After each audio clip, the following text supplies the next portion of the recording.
Hello everybody and welcome back to the channel. So I'm actually feeling pretty decent today because I did sleep really well, woke up at a good time. So what we're going to do, well, I want to talk about this board and how I could improve it. Because if you remember, when I first got this board, I said there's one big problem with it. And that's because it doesn't have the rotor lock system or anything of that kind. However, when I was home, I did purchase something which I want to try out. And it is this right here. I'll hold it up to you, hopefully you can see it. It is a Dartboard Stabilisation Kit from Mission. And the idea is you put it to the back of your board and you can then turn it into a rotor lock style system. And the other benefit of this one is you just unscrew it and then put it on your next board. So you can use it multiple times. So what I'm going to do, I'm going to cut here and then join you while I open this. Right, so what is actually inside this? Well, I've not even opened it because what was the point?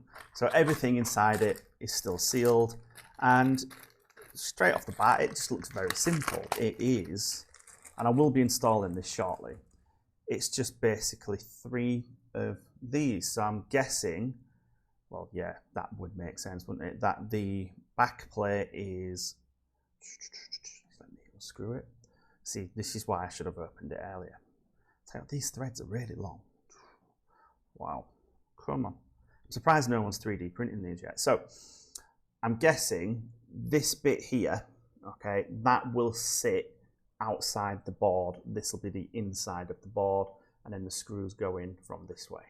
And then all you do, you can just put the thread in and that way get the required like distance that you want. So I'm going to put this on the board and give it a go. The one thing that is concerning me straight away is I can't get it back in.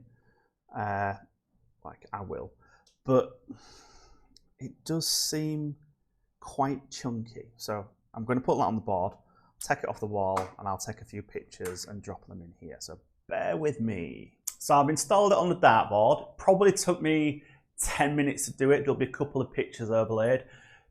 I did have a couple of problems. Number one, get an electric screwdriver. If you don't have an electric screwdriver, get a countersink, hit it with a hammer, and then get the screws right in there. The screws do go quite deep. The other thing is, what I found is as I was tightening the screws, making sure you get the lip, which I highlighted in the first part of this video, next to the board is very important.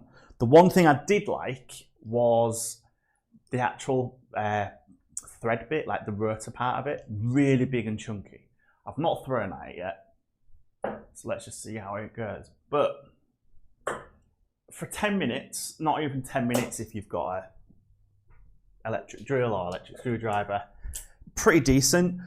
I did have to do one thing. So I found, because I'm on a painted backboard, which doesn't quite give it the grip or the purchase it needs, I had to put one of these like soft firm things. I had to go all the way around the board, find the part which was closest, which for me, it's where the mounting bracket for one of my lights is, and just shoved it in there, job done. Whereas before, I used to have maybe 4 or 5 different brackets around there. I mean, different sponges.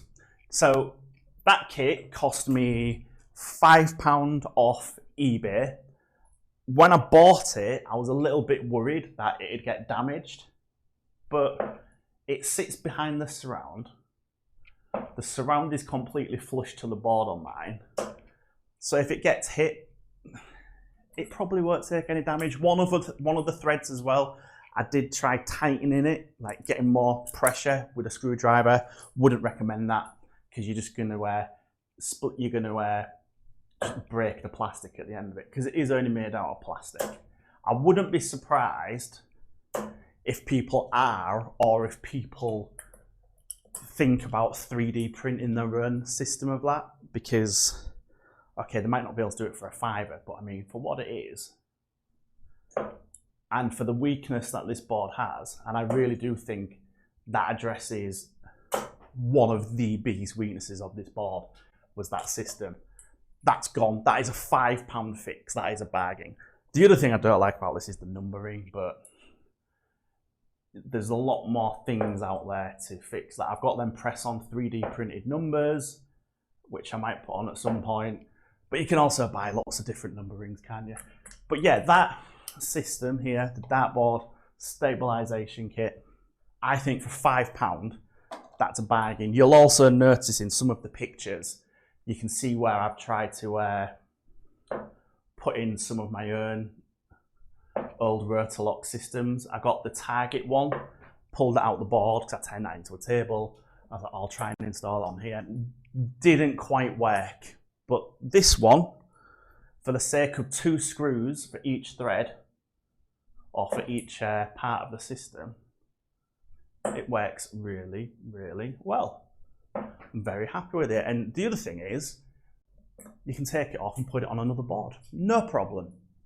So again, for £5, good. I was going to look at the Unicorn. I think it's called the Unicorn Unilock.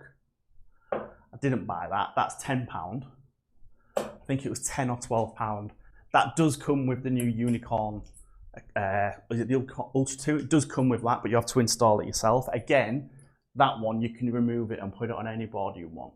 But this one, for £5, is well worth it. Right, I'm going to do 3 at the bull. I'm going to go and practice a bit, get my arm back in it, and then maybe film another video later today. So let's do this.